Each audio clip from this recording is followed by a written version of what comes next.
A continuación, nuestro presidente Andrés Rosenthal nos comentará acerca de la visión estratégica y acciones internacionales. Muy buenos días, muchas gracias. Fui presidente del Consejo Mexicano de Asuntos Internacionales, pero hoy en día tenemos como presidente a Luis Rubio. Y les agradezco a todos ustedes, agradezco sobre todo a Deloitte que nos haya prestado esta venia tan ideal, donde ya hemos hecho presentaciones anteriores, y agradezco a todos ustedes la presencia esta mañana. Comexi creó hace ya casi 4 años de acción un grupo de trabajo sobre el tema de la reforma energética, con la idea de que buena parte de lo que en ese entonces se estaba empezando a discutir, a debatir, a considerar entre los partidos políticos del país y el Congreso de la Unión, por iniciativa del Ejecutivo, iba a ser iba a marcar un parteaguas muy trascendental en cuanto a la vida de este país, tanto en el presente como hacia el futuro. El grupo de trabajo hizo durante estos años varios estudios que presentamos. Todos ellos están disponibles en la página del Comexi, que Mariana nos mencionó, sobre primero cómo debería ser la reforma energética, tomando como base mucho de lo que se ha hecho internacionalmente en la misma materia. Siendo que somos un Consejo de Asuntos Internacionales, era obvio que el enfoque para nosotros iba a ser el enfoque internacional. Posteriormente hicimos varios estudios que publicamos sobre la marcha de la reforma, tanto en cuanto a cómo se estaban dando las distintas rondas, cómo se estaba manejando el tema de la transparencia, tema tan importante para el país y para esta nueva actividad, cómo se estaba manejando la relación entre los distintos actores que trabajan en el tema del sector energético, obviamente la Comisión Nacional de Hidrocarburos, pero también todas las demás instituciones que se creaban en el proceso de aprobación de la reforma energética. Ahora, para este nuevo estudio, lo que quisimos enfocar en nuestra preocupación era sobre la continuidad de la reforma, sobre todo porque estamos en un momento crítico en México, crítico en el sentido bueno de la palabra, de que vamos a tener un cambio de gobierno el año próximo. Estamos en una renegociación del Tratado de Libre Comercio de América del Norte, y hay una serie de discusiones que se están dando, debates que se están dando en México sobre los temas relacionados con las reformas que se han aprobado no solo en esta administración, sino en anteriores administraciones también. Y una de las preocupaciones principales que tuvimos el grupo, y por cierto la composición del grupo se encuentra al final del folleto que tienen ustedes, era cómo mirarnos en el espejo, y por eso así se llama el documento, y cómo al mirarnos en el espejo podemos ver qué experiencias han tenido en otros países en materia de sus reformas, para poder ver qué es lo que funcionó, qué es lo que fue aceptado y qué es lo que no funcionó en materia de la continuidad de la reforma. La nuestra, la mexicana, es probablemente una de las más nuevas, de las más recientes, pero hay reformas que llevan ya muchos años que se están dando en distintos países, y hemos recogido en este análisis las experiencias de lo que otros países han hecho en materia de este mismo estilo de reforma. Yo voy a ser muy breve porque mi interesa mucho más escuchar a los verdaderos expertos, a Lourdes, que como todos ustedes saben fue subsecretaria no solo de hidrocarburos, sino también de electricidad, o sea que tiene las dos caras de la moneda energética, a Francisco, que trabaja arduamente en el tema de la regulación de todo lo que es el sistema de la reforma en materia de hidrocarburos, a Tania Rabasa, que fue durante años funcionaria de Petróleos Mexicanos y que ahora está en la Comisión Federal de Electricidad y por lo tanto tiene la doble experiencia también, y por supuesto Enrique Hidalgo, presidente de ExxonMobil en México y una de las personas que más ha influido en lo personal y frente a la empresa que representa en mucho de lo que fue el proceso y sigue siendo el proceso de institucionalización de la reforma energética. Entonces, sin más y con muchísimas gracias de mi parte por la presencia de todos ustedes, le voy a pasar la palabra de vuelta a Arturo, que va a manejar el resto de la reunión, y por supuesto al final tendremos oportunidad de responder a preguntas o comentarios para quienes tengan el deseo de hacerlo. Muchísimas gracias nuevamente y gracias, Mariana, por haber organizado esta mañana.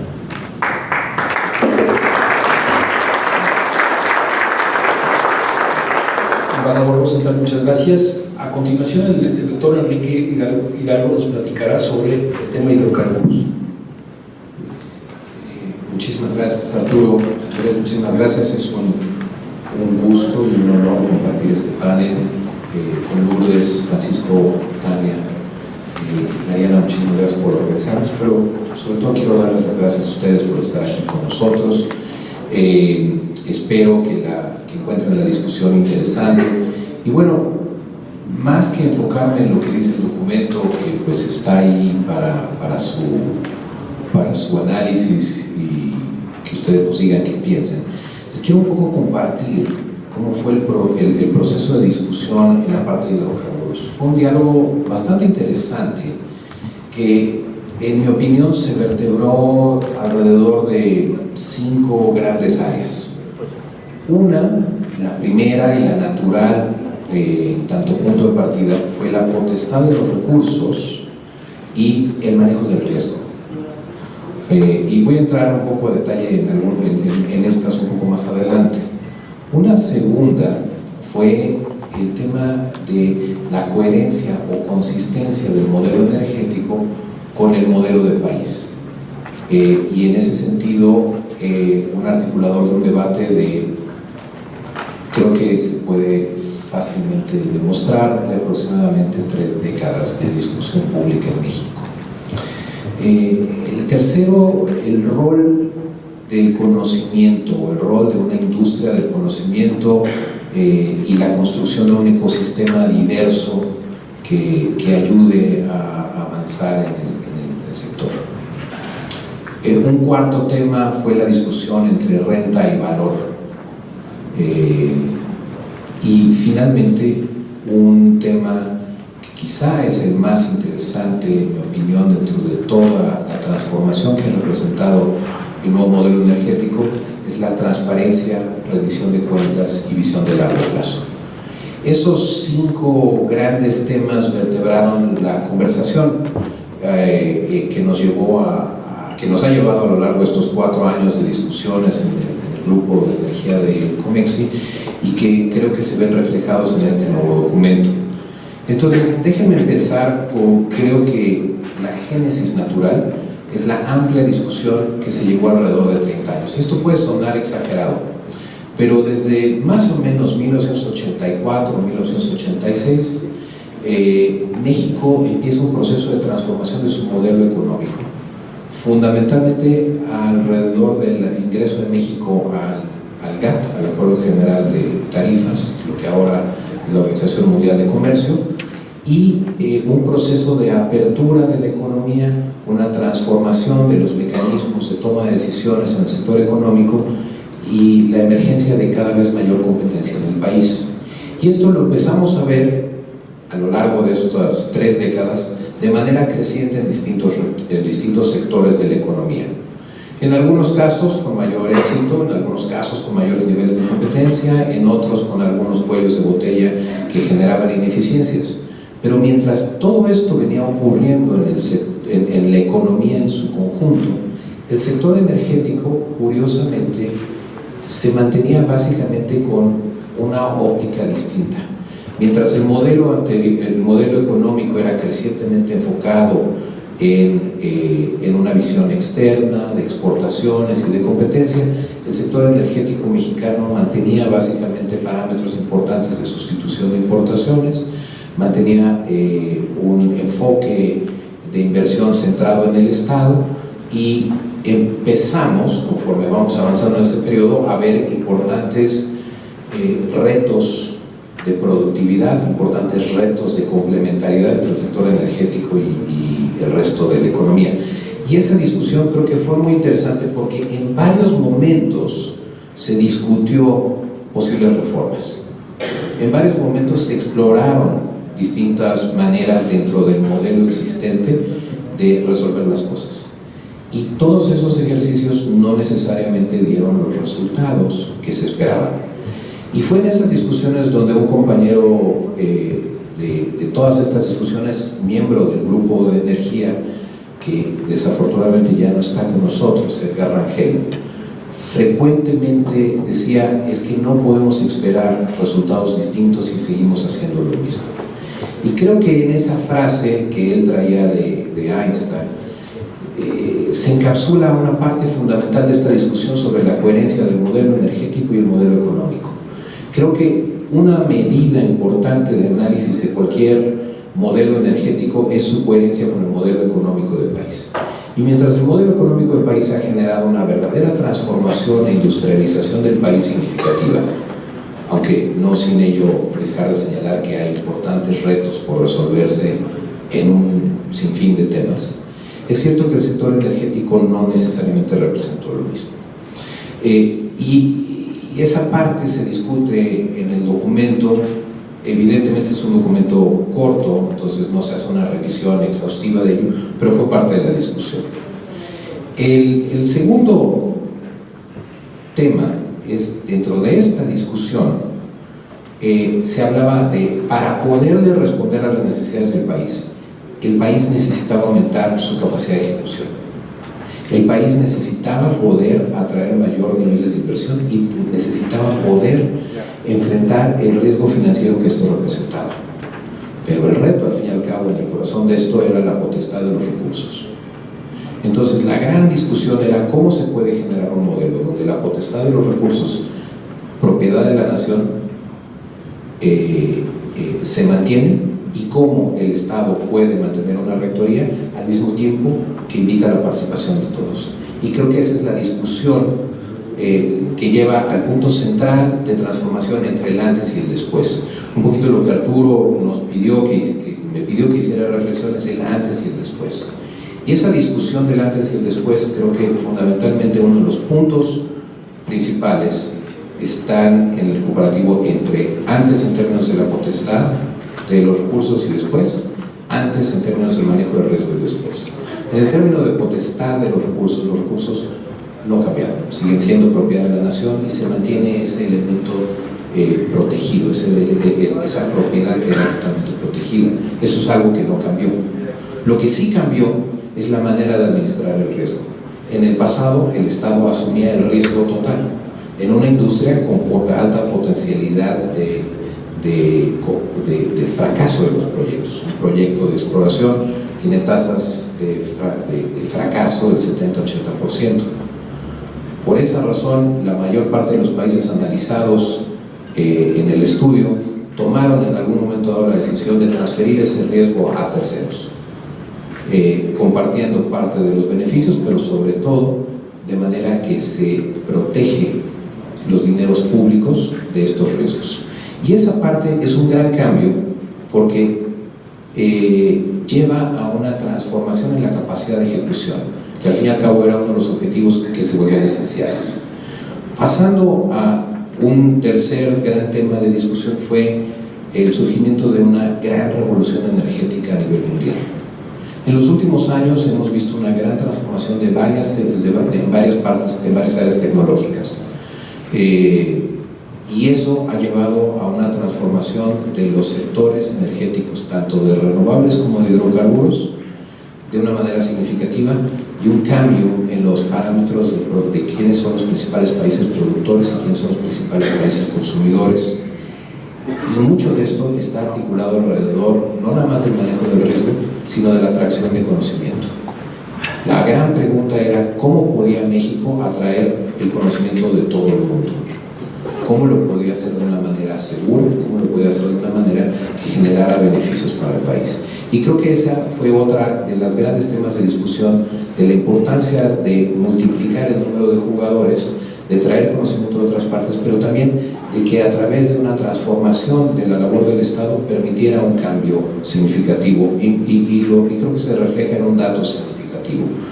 En el periodo de 1970 al 2014, el país, México, generó una gran cantidad de información sísmica a través de Petróleos Mexicanos. Esa información sísmica es básicamente la base de toda actividad petrolera. Y lo que se generó no fue menor. Estamos hablando de unas cantidades significativas de data de sísmica 2D y 3D. Sin embargo, a partir de la apertura del mercado en el 2014, o efectivamente en el 2015 cuando se implementó, en solo 2 años, lo que se había realizado en 45 años se multiplicó por 4. En México se invirtieron $2,000 millones en la adquisición de información sísmica y prácticamente no hubo una tripulación de vehículos, de buques de sísmica que no realizaron actividad en México, y eso es parte de esa transformación del conocimiento. Permítanme cerrar con 2 puntos finales. Al fin y al cabo, uno de los grandes objetivos que se buscaba era cómo incrementar las tasas de productividad del país, cómo darle mayor posibilidad de lograr los objetivos que el país tenía, cómo ayudar al resto de la economía y otras industrias. Y aquí viene otro tema importante de transformación entre el antes y el después.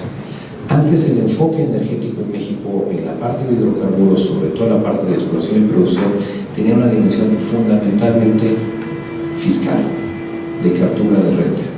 Y es un tema importante, es un tema central, porque al fin y al cabo, si los recursos son propiedad de la nación, es muy importante que el Estado pueda recibir esos recursos y administrarlos de manera correcta y transparente.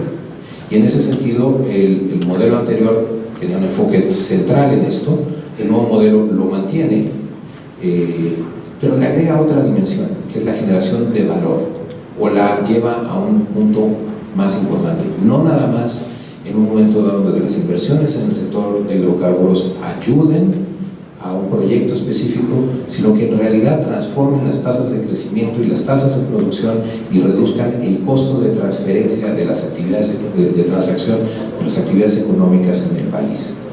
Y eso creo que al fin y al cabo va a ser el gran beneficio que nos puede dar la reforma energética si logramos mantener la competencia, la disciplina al tiempo, con los años.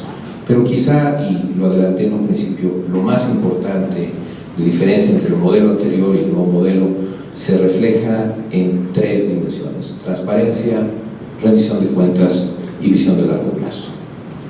Creo que la gran demanda de la sociedad mexicana en el tema energético ha sido que veamos estos proyectos de largo plazo con el largo plazo que se merecen. Ha sido que los recursos se manejen con transparencia y que haya una clara rendición de cuentas. Ese quizá es el elemento articulador de la discusión energética en México a lo largo de los últimos 100, 130 años del sector.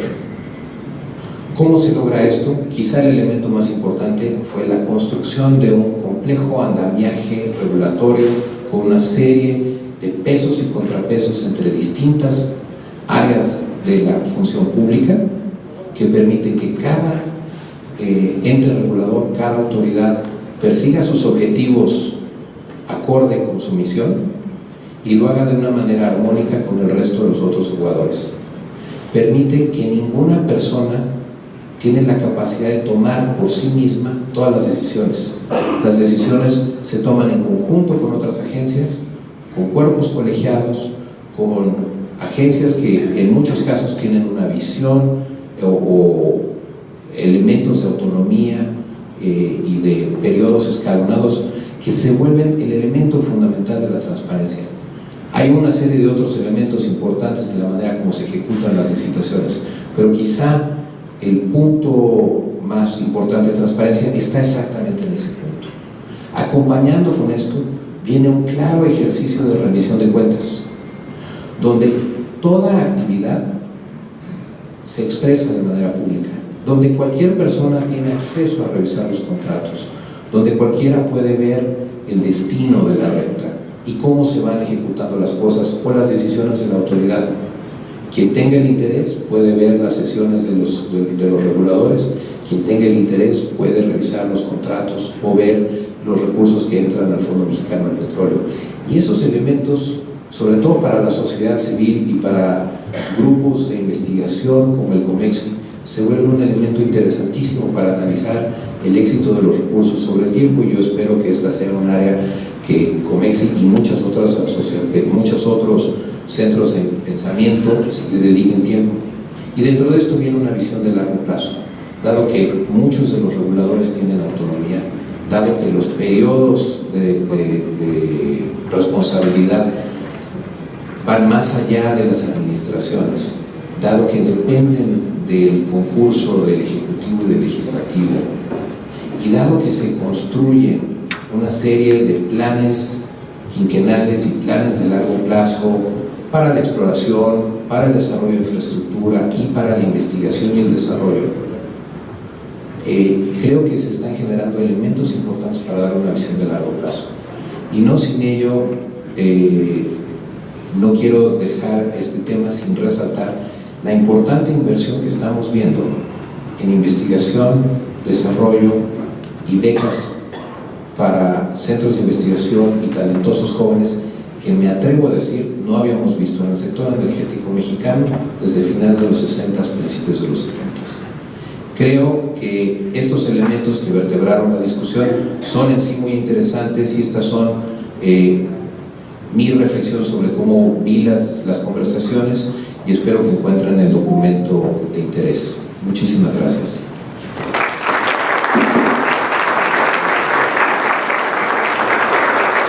Doctor, muchísimas gracias. A continuación, la doctora Lourdes Melgar nos compartirá sus puntos de vista sobre la relevancia de la reforma para enfrentar los retos futuros del país. Muy buenos días a todos. Me da mucho gusto compartir esta mañana con ustedes, y en primer término quisiera agradecer al embajador Rosenthal que me haya invitado a formar parte nuevamente de este grupo y tener el gusto de compartir la mesa con mis amigos y grandes conocedores del tema energético, Tania, Francisco, por supuesto Enrique. Gracias, Mariana.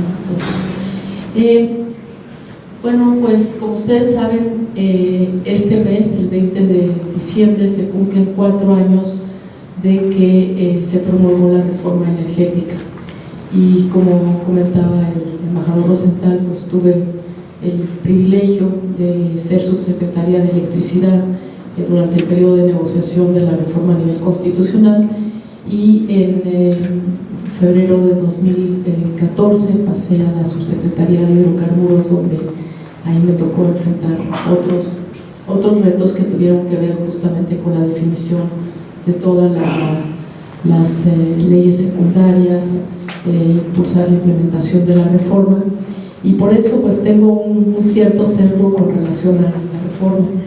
Pero también vengo de pasar un año fuera de Estados Unidos en el MIT, y eso sin duda me ha dado también la oportunidad de ver desde fuera nuestra reforma y de tener intercambios con expertos de otras partes del mundo. Y la buena noticia es que aquí en México solemos ser bastante críticos, hay voces muy críticas todavía sobre la reforma, pero desde fuera ya ven a México como un referente. Creo que eso es algo importante. México ha tomado su lugar en la mesa de la discusión internacional en torno al tema energético, que es algo que no habíamos hecho durante varias décadas. Yo creo que a tan solo 4 años de esta reforma, que es una reforma integral, originalmente iba a ser una reforma centrada en el tema de hidrocarburos, afortunadamente se tomó la decisión de hacerla realmente integral. El cambio es impresionante y a mí me gusta mucho el título de este documento que se presenta el día de hoy, porque es México ante el espejo. Yo diría México que dejó de mirarse al ombligo y México que empieza a verse al espejo, y que además México tomó mucho de la experiencia internacional, viendo cuáles eran los referentes más importantes. Sin duda, en la parte de hidrocarburos miramos muy de cerca el modelo noruego. De Noruega ya habíamos en la reforma de 2008 tomado la idea del directorado con la creación inicial de la Comisión Nacional de Hidrocarburos, pero sin duda en esta reforma se decide fortalecer muy fuertemente los órganos reguladores. Es una precondición importantísima para poder tener mercados que operen debidamente. Se creó el equivalente, digamos, al directorado noruego. Se creó el Fondo Mexicano del Petróleo, que sin duda es un cambio trascendental, porque nuestra renta petrolera deja de ser manejada para propósitos puramente presupuestales por la Secretaría de Hacienda para ser administrado por un fideicomiso en el Banco de México, y eso es un cambio que quizás muchos no lo vemos o no lo recordamos en el día a día, pero es un cambio muy trascendente con relación a cómo se manejaban las cosas antes de la reforma. También en la parte petrolera, sin duda, la experiencia de Colombia y Brasil fue fundamental, pero luego cuando se decide también ver a la parte electricidad, pues toda la experiencia de mercados, lo que había funcionado y no funcionado en otras partes del mundo, y la decisión de impulsar fuertemente las energías renovables. Yo creo que quizás hoy en día la reforma energética se le están exigiendo muchos resultados que serían considerados positivos desde el punto de vista político en el muy corto plazo, pero que son irreales, porque una reforma energética como la que se llevó a cabo en México tardará tiempo en dar los frutos que se esperan de ella, y eso se debe tanto a la profundidad de los cambios como al simple hecho de una realidad que hay en el sector energía, que es que los proyectos toman tiempo en concretarse y toman tiempo en dar resultados. Yo lo que veo es que esta reforma, y me gusta mucho que ya no hablemos de reforma, sino que hablemos del modelo energético mexicano, lo que nos da es la base para poder sortear los grandes retos del siglo XXI, y que siguen siendo de alguna suerte los mismos que ya teníamos antes. 1, la seguridad energética. 2, el crecimiento económico con generación de empleo y darle competitividad a la economía mexicana.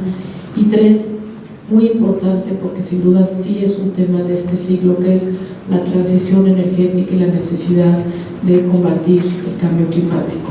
Un tema en el cual además México hoy en día ha asumido un liderazgo reconocido a nivel internacional y en el cual estamos avanzando de manera significativa.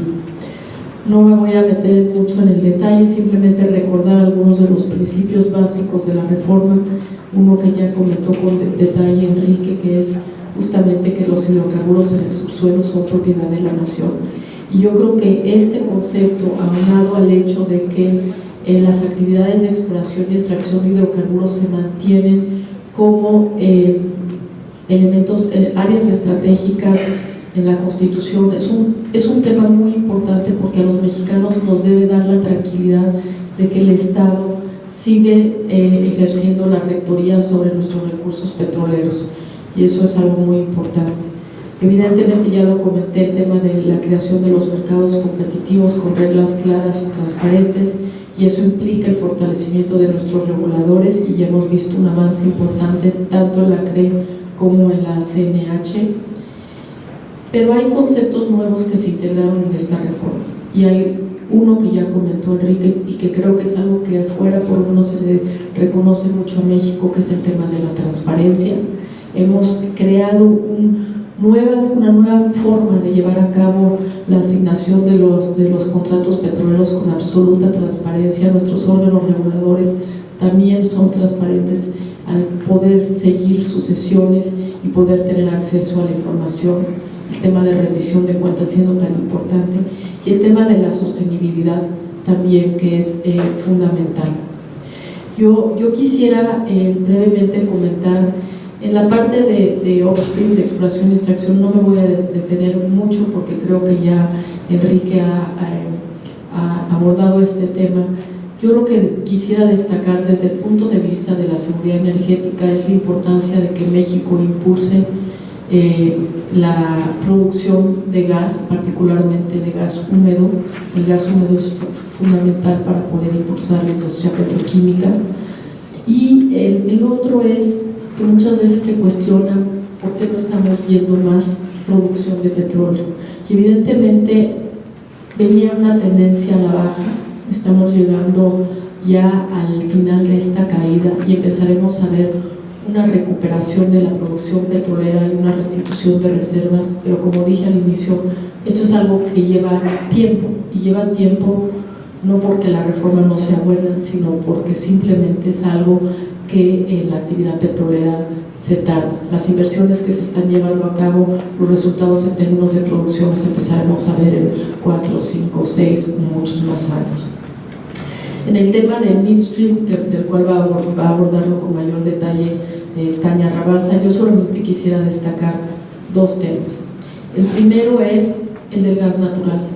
Ya no tenemos alertas críticas de gas natural, y eso es algo que hay que reconocerle a esta reforma y a las importantes inversiones que se han llevado a cabo en el desarrollo de la infraestructura. En el 2011 y 12 y todavía a principios del 13 vivíamos constantemente en el hilo de tener que cerrar la válvula, y creo que eso es algo muy positivo, que hoy en día ya no contemos con estas alertas críticas, que haya gas abundante y vaya a haber más gas abundante.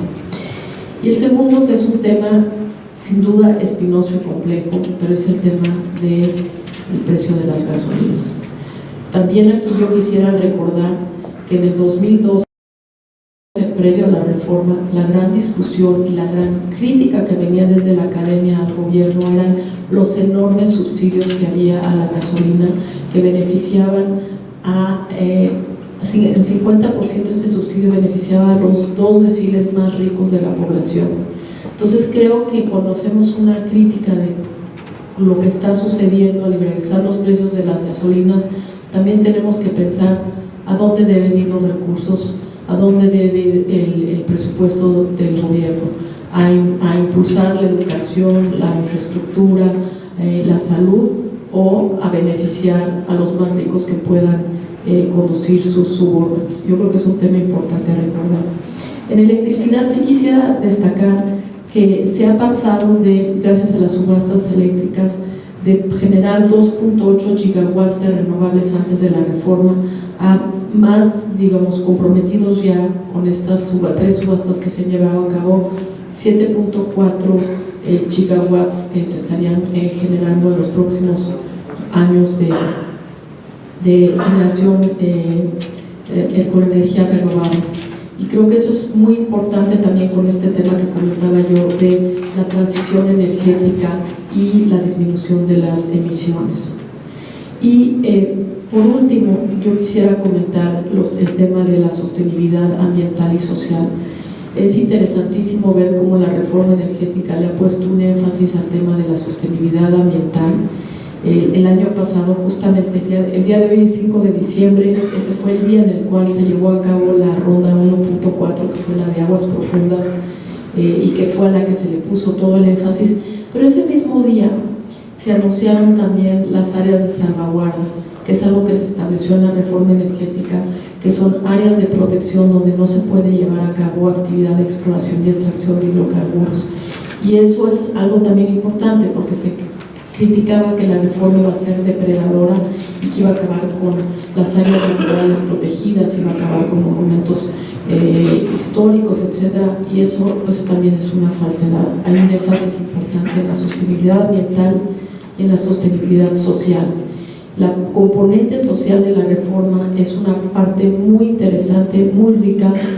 Es además una discusión que se está dando también en otras partes, particularmente en América Latina, cómo poder adquirir la licencia social para las industrias extractivas. En el caso de México, no nomás las industrias extractivas, también en el sector eléctrico. Y es un tema en el cual siento yo que, si bien ya hay elementos importantes tanto en la ley de hidrocarburos como en la ley de la industria eléctrica, tenemos que fortalecer muchísimo la parte institucional. El área de la Secretaría de Energía que se encarga de este tema es muy pequeña para el enorme reto que tiene que emprender, y tiene responsabilidades que simplemente están dadas a la Secretaría de Energía, pero que son compartidas con otras instituciones, no solamente el gobierno federal, pero también de los gobiernos estatales y municipales.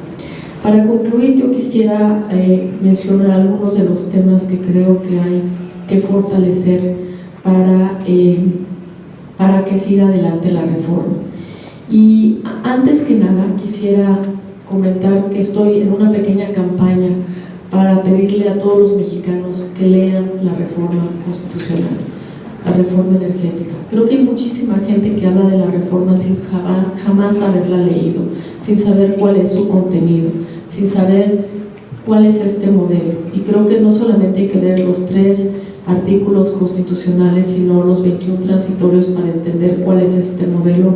Es un modelo muy rico, con muchas variables y con muchos elementos para garantizar no solamente que haya seguridad energética, sino también que haya crecimiento económico sostenible con equidad, y que además incluye esta visión de futuro con el tema de la transición energética. Además de ello, quisiera decir que creo que hay que fortalecer a la ASEA.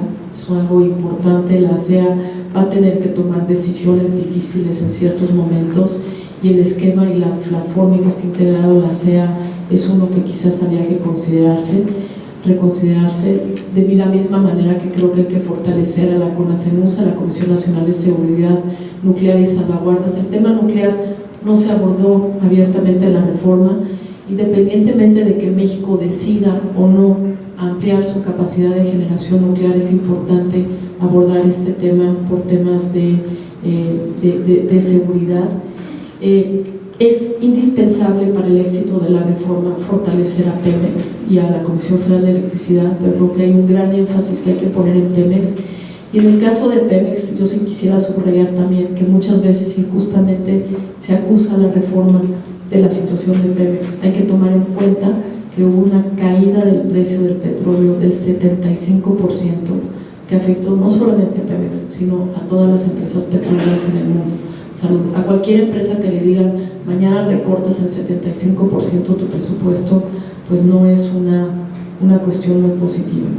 Y finalmente creo que todos tenemos la responsabilidad, y en este sentido yo felicito a Comexi, de darle continuidad y de observar cómo se implementa esta reforma.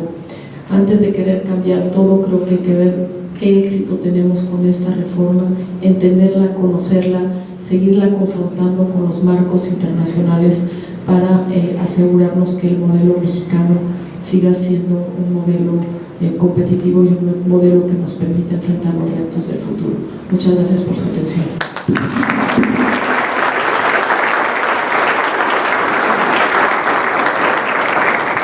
Doctora Lourdes Vergara, muchísimas gracias. A continuación, la maestra Tania Rabasa nos conversará sobre los beneficios de la apertura del Ministry. Muchas gracias, Arturo. Muy buenos días a todos. Es un gran gusto estar aquí. Gracias por acompañarnos. En primer lugar, quisiera agradecer la invitación de esta mañana al embajador Rosenthal, así como al Comexi. Es un honor para mí poder formar parte de este panel para presentar un documento tan relevante como es este: México ante el espejo, lecciones internacionales para la consolidación del nuevo modelo energético mexicano. Me parece que es relevante no solamente por las reflexiones que contiene, sino también por la oportunidad del mismo. A 4 años de la reforma energética y frente a un inminente proceso electoral, el más grande y complejo que enfrentará nuestro país. Con la aprobación de la reforma energética en 2013, México inició un proceso de transición hacia un modelo de mercado energético abierto y competido. Previamente, el Estado tenía como atribución exclusiva no solo la exploración y la extracción de los hidrocarburos, sino también la refinación, el almacenamiento, el transporte, la comercialización, la distribución, la importación y la exportación, así como el expendio del público de petrolíferos. A partir de la reforma, en todas estas actividades puede participar el sector privado. Por ello que en el documento que hoy presentamos buscamos situar toda la cadena de valor de los hidrocarburos en México frente al espejo, desde la exploración y la producción hasta la comercialización, pasando por el transporte y el almacenamiento. Ya se ha mencionado aquí un poco más sobre la exploración y la producción, y Lourdes también hizo referencia a algunos temas de midstream. A mí me gustaría enfocarme en dos temas muy particulares, que son el transporte y la comercialización de gas natural y el almacenamiento de petrolíferos. Me parece que en ambos casos podemos observar claramente cómo, ante la falta de competencia e incentivos, la infraestructura necesaria para atender la demanda no se desarrolló, lo que derivó en mayores costos y menor competitividad. Pero también podemos observar cómo, a partir de la apertura y la competencia, se están generando resultados positivos en términos de seguridad energética, creación de empleo y competitividad.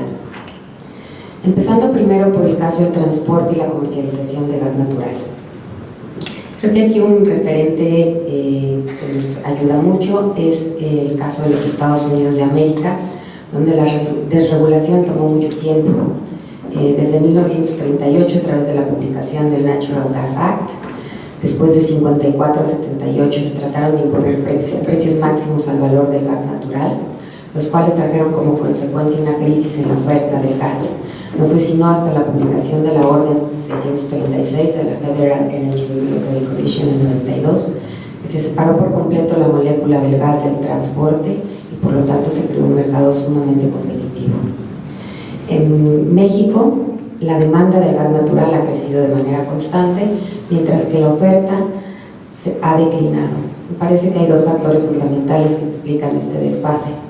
Por un lado, el incremento de reservas y la producción en Estados Unidos ha ocasionado una disminución de precios cercana al 70% desde 2008, y los menores precios han desincentivado la producción por parte de petróleos mexicanos. Por otra parte, los menores precios del combustible han alentado el consumo del gas natural como insumo para la generación eléctrica, así como su utilización para la recuperación de crudo.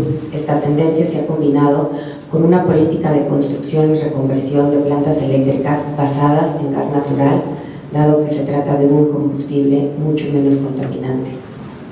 La brecha entre la demanda y la producción nacional ha tenido que atenderse con crecientes importaciones de gas natural licuado y de gas continental, mismas que pusieron en evidencia la incapacidad del Sistema Nacional de Gasoductos, que en 2012 apenas superaba los 11.000 kilómetros.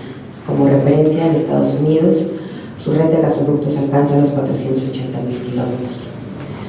Nuestra red de gasoductos en 2012 era una red que contaba con una capacidad y una cobertura insuficiente, que presentaba diversos cuellos de botella, que no estaba interconectada y no tenía redundancia, que ya tenía más de 20 años de antigüedad.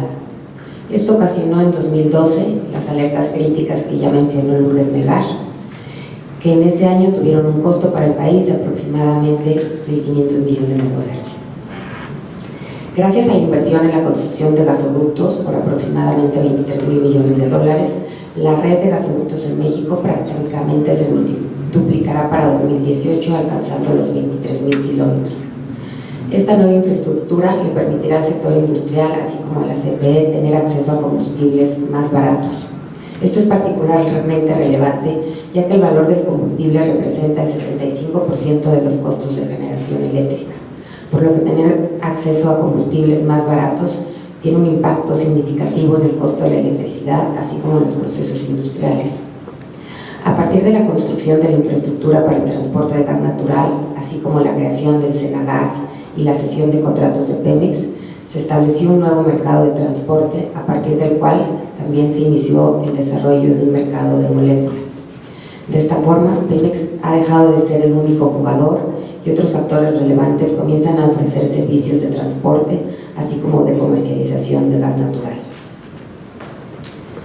Pasando al segundo ejemplo, el almacenamiento de petrolíferos, esto es combustóleo, diésel, gasolina y turbocina.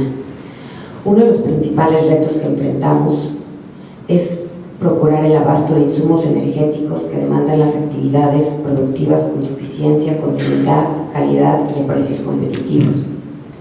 Es por ello que en la mayoría de los países existe un requerimiento de inventarios mínimos, expresados en días de ventas internas. Los inventarios en Italia son de 56 días, por ejemplo, en Reino Unido de 31 y en Estados Unidos de 27. Mientras tanto, en México, si solamente consideramos los inventarios en las terminales de almacenamiento y distribución de petróleos mexicanos, que son los únicos de acceso inmediato, el indicador es tan solo de 3 días en promedio. Es decir, en México el nivel de almacenamiento que respalda la operación del sistema de suministro de combustibles en condiciones normales es 10% del nivel con el que cuenta Estados Unidos, nuestro principal socio comercial. Por lo tanto, es evidente la falta de infraestructura de almacenamiento en el país. Esta situación implica un alto nivel de vulnerabilidad del país ante una situación de desabasto de petrolíferos, sobre todo cuando actualmente México importa cerca del 50% de los petrolíferos. Previo a la reforma energética, Pemex era el garante del suministro de petrolíferos del país. Sin embargo, con la reforma, el sector privado compartirá la obligación del suministro confiable. Esto es, existe una gran oportunidad de ampliar las capacidades de almacenamiento de petrolíferos en el país. Y ya se empiezan a vislumbrar las primeras inversiones. Al cierre de septiembre de 2017, la CRE contaba con un registro de 36 nuevos proyectos de almacenamiento de petrolíferos, de los cuales 12 ya se encuentran permisionados. Con estos proyectos se incrementaría en un 23% la capacidad nominal de almacenamiento. Por otra parte, la CFE también busca contribuir al desarrollo de un mercado competitivo con un suministro confiable de petrolíferos, mediante la prestación de servicios de almacenamiento. Se trata de aprovechar una oportunidad de negocio al convertir los tanques subutilizados o inutilizados de combustóleo de la CFE a gasolina y diésel. A raíz del programa de conversiones y retiros de las centrales termoeléctricas que operan con combustóleo a centrales de ciclo combinado que utilizan gas natural, la Comisión Federal de Electricidad ha liberado capacidad de almacenamiento de combustibles líquidos en sus tanques. Adicionalmente, al programa de conversiones, la CFE también ha retirado de operación algunas centrales de generación por su antigüedad. Como consecuencia, la CFE tiene el potencial de ofrecer capacidad de almacenamiento de combustibles líquidos que están estratégicamente repartidos en todo el territorio nacional. La infraestructura de almacenamiento de la CFE está ubicada en mercados donde la capacidad de Pemex es insuficiente, por lo que complementa la autonomía de petróleos mexicanos, y en otros casos donde ni siquiera existe infraestructura alguna. Esta infraestructura de almacenamiento contribuirá a que nuevos participantes en la industria compitan en el nuevo mercado de combustibles líquidos en México. La infraestructura de la CFE, que podría convertirse para almacenar combustibles líquidos ligeros, tiene una capacidad total mayor a 10.7 millones de barriles. Con el desarrollo de nueva infraestructura de almacenamiento, tanto de privados como de la CFE, México contará con volúmenes mínimos de gasolina, diésel y turbocina que garanticen el abasto a la población por un periodo lo suficientemente amplio como para ser autónomos en caso de una disrupción en la oferta hasta que el suministro se restablezca, evitando así un elevado costo de un posible desabasto y su impacto en el dinamismo económico del país y en el Producto Interno Bruto. Me gustaría concluir con una breve reflexión después de estos dos ejemplos que les mencioné.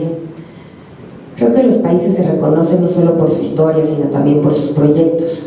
México vivió en buena medida anclado al pasado, caminando de espaldas al futuro. Con la reforma energética se dio un giro para tener una visión de futuro en lugar de aceptar el azar. Cuando la ausencia de largo plazo es sustituida por la preocupación del instante, cuando lo fundamental es sustituido por lo urgente y el futuro se vuelve más azar y menos un propósito alcanzable, es difícil poder construir un futuro. El presente no es sino el producto de nuestras decisiones pasadas y el futuro será resultado de las que hagamos hoy. Por eso es importante vernos frente al espejo para tomar decisiones estratégicas que nos acerquen cada vez más al proyecto de nación que deseamos. En este sentido, quiero felicitar nuevamente a Comexi por este gran esfuerzo. Muchas gracias.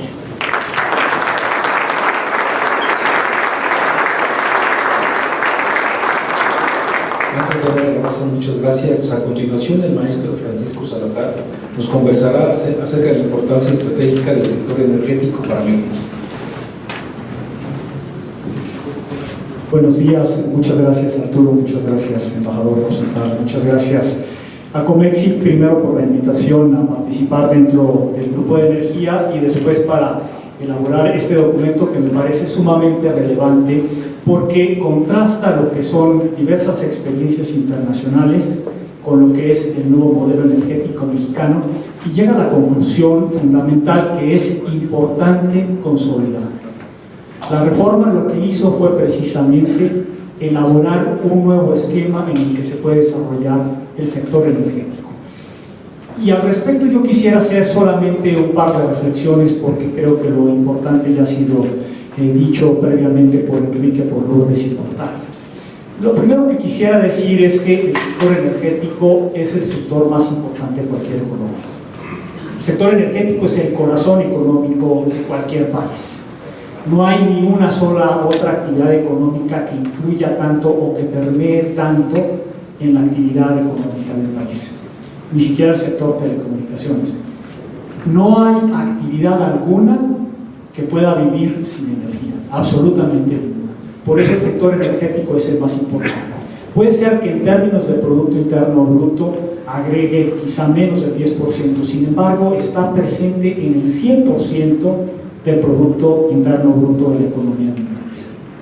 Piensen ustedes en desarrollo económico sin la provisión competitiva de energía, es imposible. Pero no solamente es fundamental desde el punto de vista económico, incluso desde el punto de vista del desarrollo pleno. Es interesante ver que incluso una de las dimensiones de la pobreza es la pobreza energética. No se puede darle condiciones de vida digna a una persona sin luz, sin energía. Y entonces en este sentido el sector energético juega un papel fundamental para un país. Ahora, ¿cómo podemos nosotros determinar si un modelo como el que resultó de la reforma energética ayuda y contribuye para que la economía funcione de manera adecuada?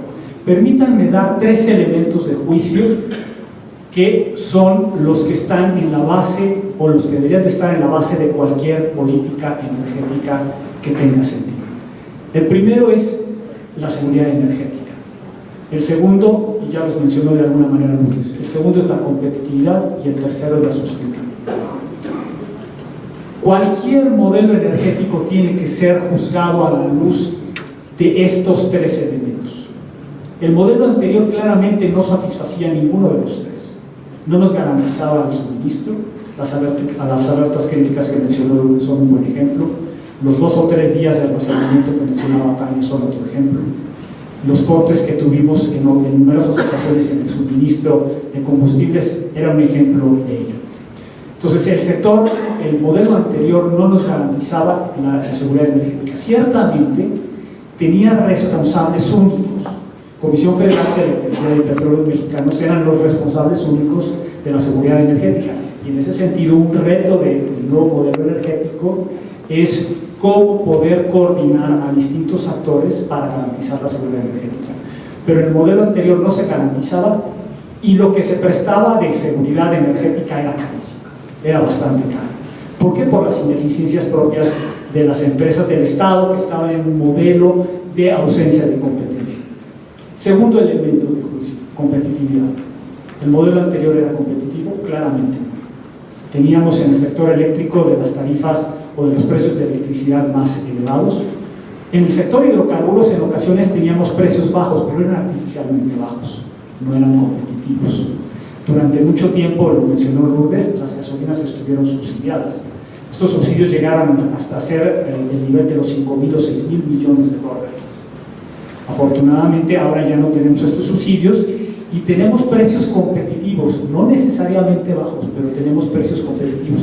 Y si las gasolinas son altas en precio, no es por un tema del sector energético, es por un tema de carácter fiscal, que además, déjenme decirlo, los mejores impuestos son los impuestos a los bienes con demanda inelástica, como son los combustibles. En este sentido, un impuesto de esta naturaleza es un impuesto sumamente eficiente.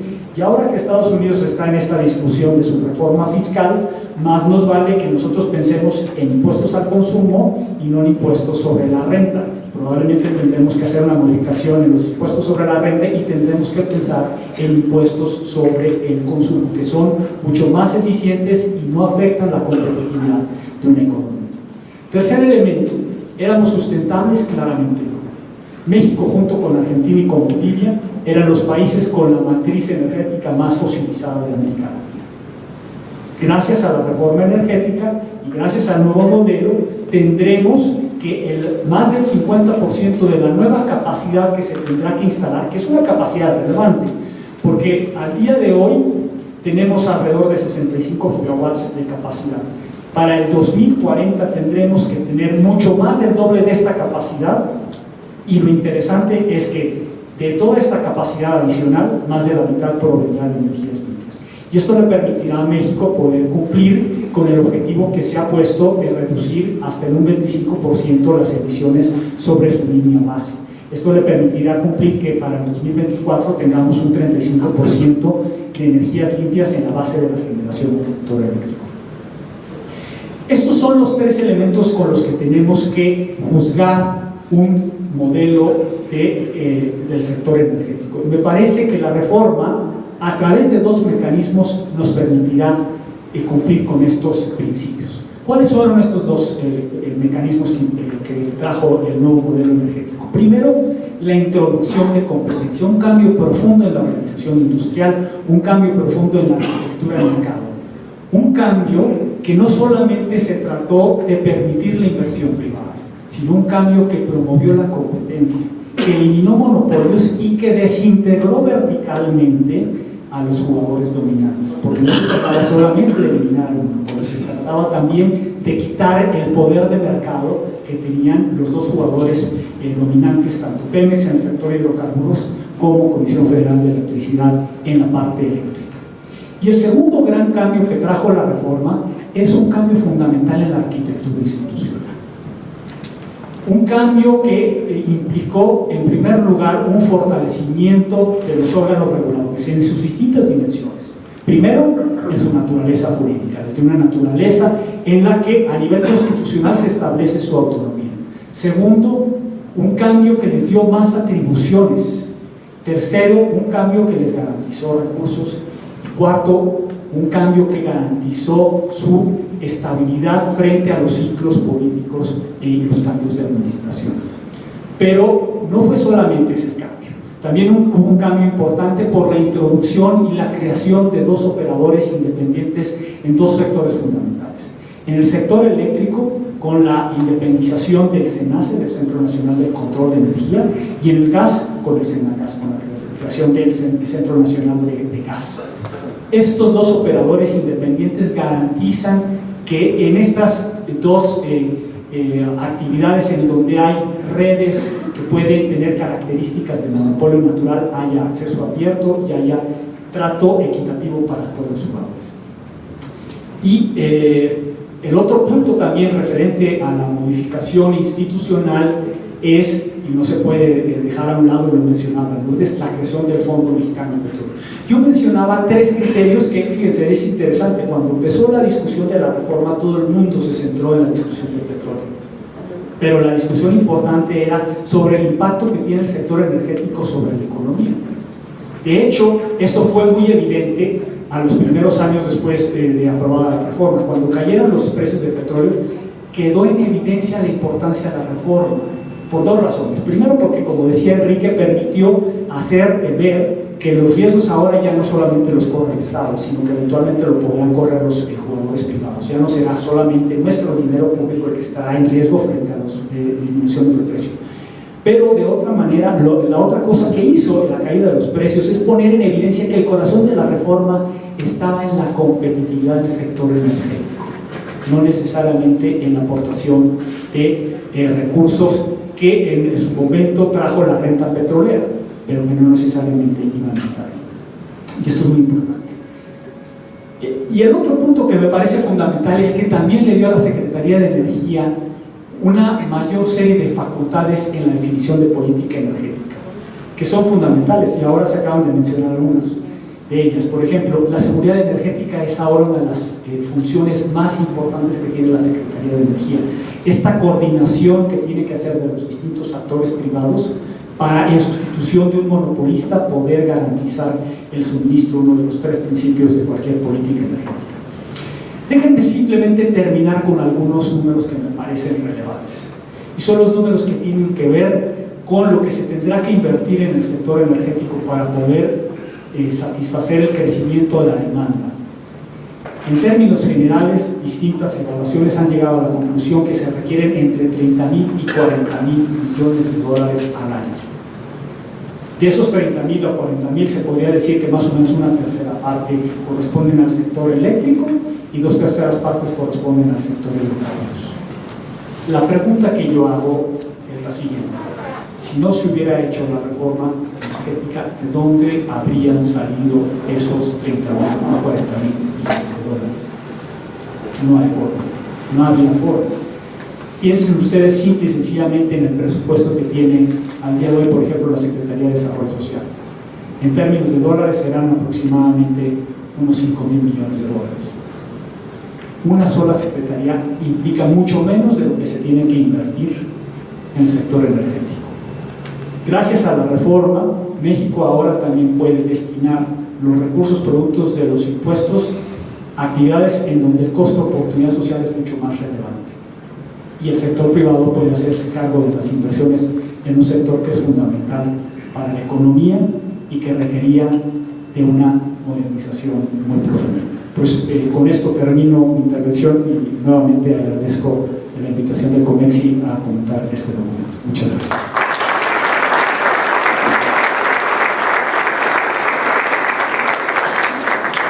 Maestro Francisco Salazar, muchas gracias. Le voy a pedir al embajador y presidente Andrés Rosenthal que nos dirija unas palabras, nos dé sus conclusiones y recomendaciones antes de pasar a la sesión de preguntas y respuestas. Muchas gracias, Arturo. Yo creo que una de las funciones de una institución no gubernamental de sociedad civil como es el COMEXI es el fomentar un debate, fomentar una discusión sobre distintos temas, utilizando hechos y datos como los que nos han presentado los panelistas el día de hoy, y no basarnos en mitos o diríamos prioridades políticas, ideológicas que realmente no reflejan la realidad de lo que es el nuevo modelo energético mexicano. Y esa es la función que el COMEXI quiere jugar con este documento y con los demás que haremos en el futuro y los que hemos hecho en el pasado. Yo nomás recogería 2 o 3 temas, puntos de los que han mencionado los panelistas, como los que yo considero importantes en la consideración del nuevo modelo con ese enfoque. El primero es que la reforma energética no es inmediata en cuanto a lo que representa para los ingresos financieros del país.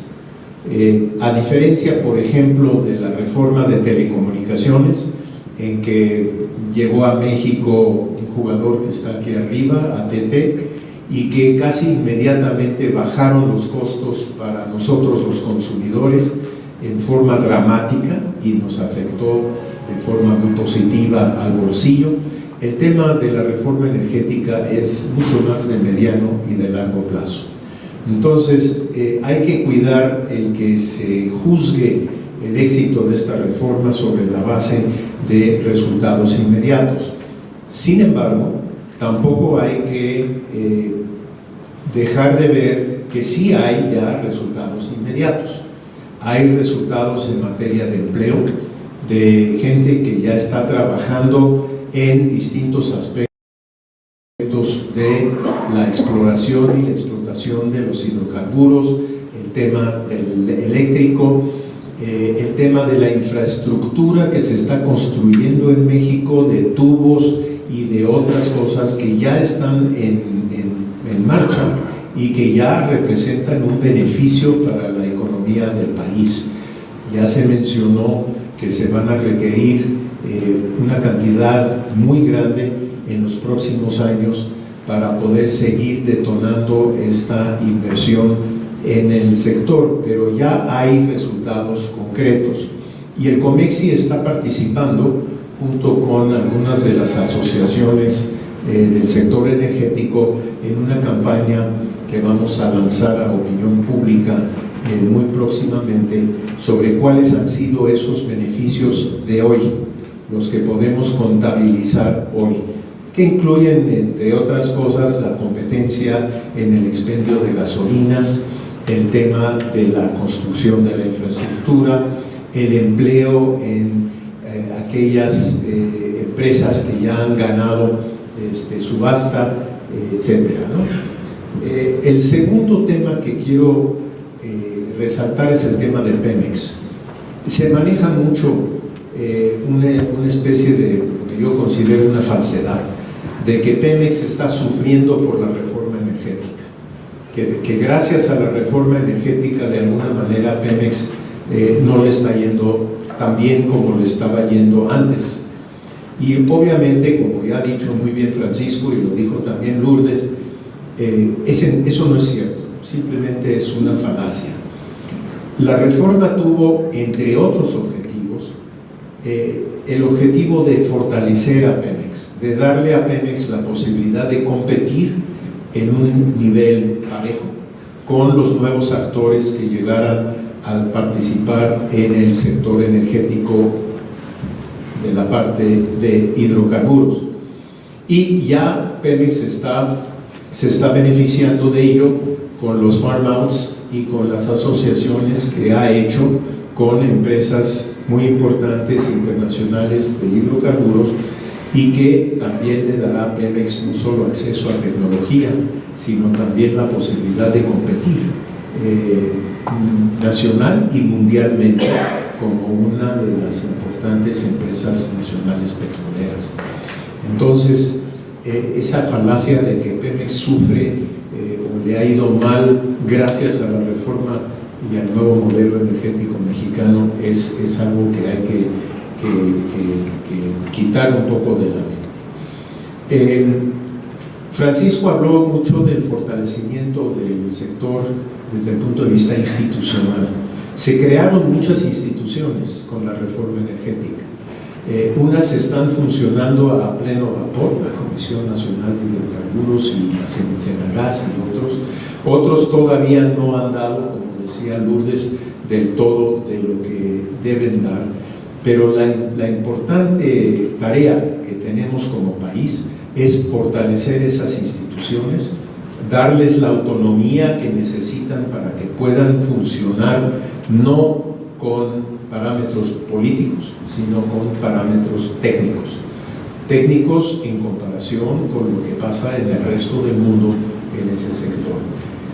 Y finalmente, yo creo que es muy importante ver que hay pendientes, es decir, no está todo terminado, no está todo concluido. Hay pendientes en los ajustes que se tienen que hacer a lo largo de las experiencias que se van adquiriendo en materia de las rondas, por ejemplo, en hidrocarburos o en las subastas eléctricas, y afortunadamente hay una suficiente flexibilidad institucional y legal para poder ir flexibilizando y adaptando lo que se está haciendo a las necesidades que se van encontrando. Esto no es una reforma ni un modelo estático, es dinámico y tiene que irse modificando conforme se va adquiriendo experiencia.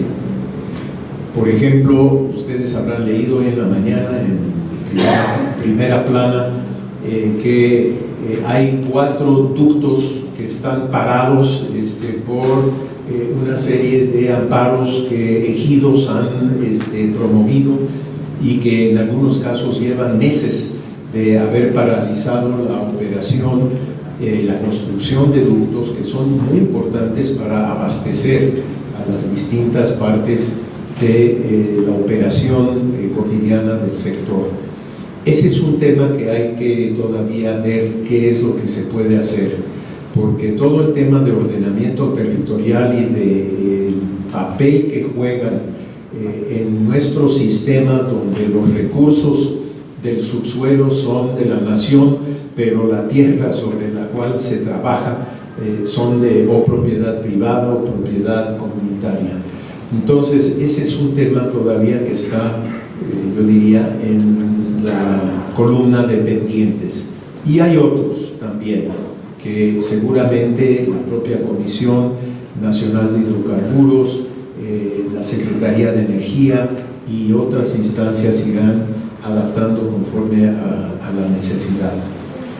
Finalmente, en la parte final de este documento encontrarán 3 propuestas muy concretas que hacemos en el grupo para ver hacia adelante, ¿no? Y yo he hablado de algunas de ellas, Lourdes de otras, Francisco de otras, Tania también. Ajustes institucionales y simplificación regulatoria.